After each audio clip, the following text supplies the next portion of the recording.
With my drill model complete, the next important step was to texture it. So I went to the workspace in top right and switched to UV editing mode.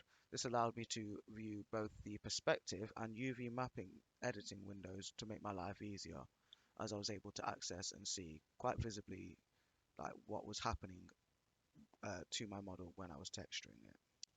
So in order to texture my model to the highest standard, it was important that I picked the correct UV mapping mode and to save time as well.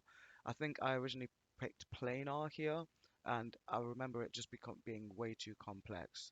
So in the end, I stuck to automatic, which seemed like more of a vibe and a pretty straightforward process. From here, I assigned a new favorite material and opted for Blinn because it has like a shiny effect, works out well. And then realized like how I hadn't deleted history by type in a while, so that was the next thing that I did. It's important to do this every once in a while to prevent crashes, to reduce file size, and I guess just to make life easier overall when looking for stuff. So next, I actually already had a file that I wanted to import, a downloaded texture that you can find in my asset list. Um, Not gonna lie, finding assets in my folders can be quite difficult, which is like why I left this part of the video in as a reminder for the future to be more careful when it comes to naming conventions. I just have folders upon folders upon subfolders. But I was able to find it relatively quickly anyway. Open it up, and this is what we had. Press 6 on the keyboard to hit shaded mode. Okay, so it doesn't look too bad. At the same time, it still seems slightly dark. So I decided I wanted to make it lighter. So I hit up Photoshop to edit it and change the brightness and contrast. As you can see in here, this was actually just a practice run. This was something that I was practicing alpha maps on earlier, but I was checking the brightness to see what would probably be more beneficial before actually using the file that I was going to import. So even though I didn't actually end up using this file, I would like to make note of the exportation process I saved as and saved it as a Targa file so that Unreal could access it and it probably look the best that it could once applied to my model. I also saved at 32 bits per pixel to maximize resolution. Another reason I saved the file under a different name is because for some reason I was not able to just reload the same file, it just wouldn't apply, so I had to use a folder. Back in Photoshop, I essentially applied the same adjustments I had to the original, changing the brightness and contrast, brightness up and contrast down, so that it looked brighter when I eventually reapplied the texture to my asset. Again, I underwent the same process as saving the file before, but left this part of the video in to make note of how I could better organize my files in future. As you can see when we jump back into Maya that I could use better naming conventions. In future I will just be naming files as to their version, so from version underscore 01 up to however many versions there might be. This is beneficial because it will make it a lot easier to find than having something saved as light and then something lighter and then having to check the actual dates of when something was last modified. Overall, this would save a lot of production time if I were to enter the gaming industry, which would put me at an advantage to my competition. Seconds wasted. But now we're in here, I applied the texture and it's a lot lighter. I'm pretty happy with it, looks consistent. Yeah, pretty cool. The first major issue I encountered right at the beginning of the project, frustratingly, was the fact that my tree was so large, 60 meters high. In fact, I had issues when it came to visibility. When trying to model my nitrogen tank and filter originally, every time I zoomed out, I had an issue with just it disappearing entirely. I found the resolution in the perspective camera. Under camera attributes, I was able to modify the far clip plane from 100,000 or something to 500,000. So in the future, when I applied it, when I zoomed out, I seemed to have no issue with losing sight of my assets that I'm building. I decided to include this in my video because I know it would be beneficial for me to remember this little thing that can save hours of frustration which could result in me feeling demotivated and completely losing track of my workflow because of this small thing. It also allows me to recognize the significance of cameras in Maya, same as Unreal Engine. When modeling my nitro tank and filter, I first used a guide, so basically created a cylinder that was 60 meters high so that I knew exactly what height I would need my actual model to be once complete. Selecting the two innermost central faces on the underside of my sphere once created, I deleted them.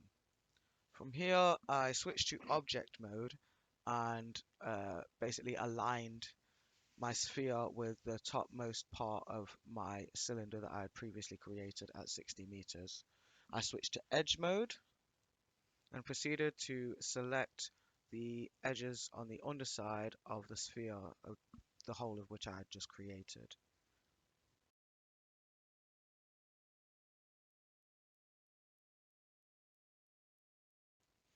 I then pressed Ctrl E on my keyboard to extrude and hit the little power button to uniform extrude on the Y axis so that I could create filter with the intention of essentially aligning it with the central grid.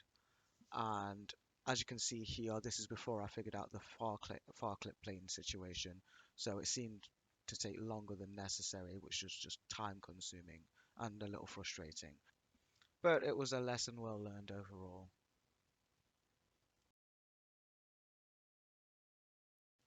So once we got there, here's a quick preview of what we had so far. I've got my drill, nitro tank and filter, with the drill currently oscillating 180 degrees on the x-axis. I originally opted to do it this way because of the innermost part of the drill. You can see there's a slight bug. Moving on to the tank, I first wanted to use my reference image, so imported an image plane of some concept art that I had previously drawn for this project.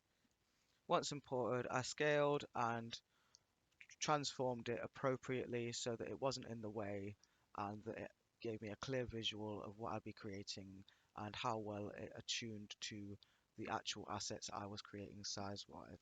I also created a separate layer for my tank so that I could choose whether to make it visible or not as I worked along towards my final goal.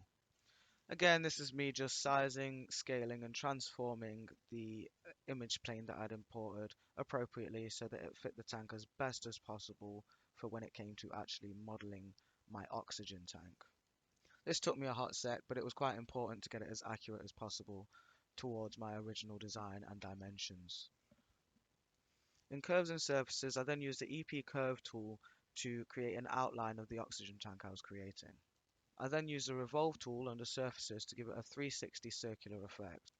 And this is what that looked like. Still, I wasn't satisfied with it, so I was still able to control the vertices in the EP curve tool and manipulate it to be more rounded, a little more uniform.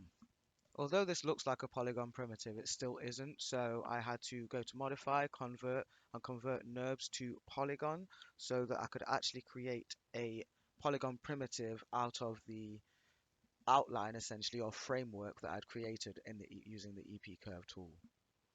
I also opted to select control points so that I could still manipulate either of the objects, NURBS or polygon, whilst I was still modeling and before history had been deleted by type.